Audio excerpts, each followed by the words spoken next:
This is a short, light maintenance workout, and for me that means working on my hips, shoulders, and abdominals flexibility and stability.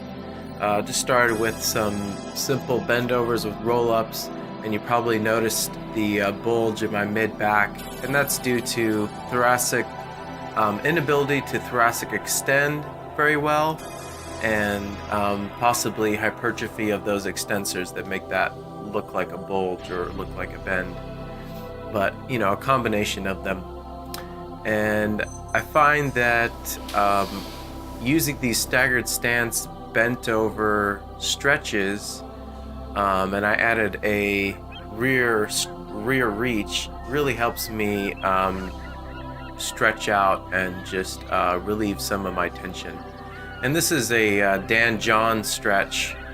I don't remember what he called it, but I believe it's a Pharaoh stretch. And I really like this one for my hips. And something that I noticed the next day was that my abdominals were really sore. And I think this is one of those exercises that contributed to that, being that I believe it really stretched out my abdominals to being that bent over, rotated position. So this really helps me with my specific asymmetries. And I was using this as a like a wrist and forearm, maybe a little shoulder stretching, warming up, just getting some movement and some lubrication in those joints. But I considered that might have been overdone. The range of motion may have been too much, and it could have been done better, basically. And this is a windmill, and this is kind of feeding off of the Dan John stretch in that I'm adding load to the bent over rotation stretch, so it kind of just adds a different stimulus to gaining more flexibility in my hips. Whereas the other one was body weight, so that's what I mean by producing a different stimulus, is utilizing body weight and exterior weight or exterior load, and using those two different variabilities to create a different response in the stretches and the exercises that I'm doing. And you'll see here that in the bottom right corner, that frame, the kettlebell position is really poor.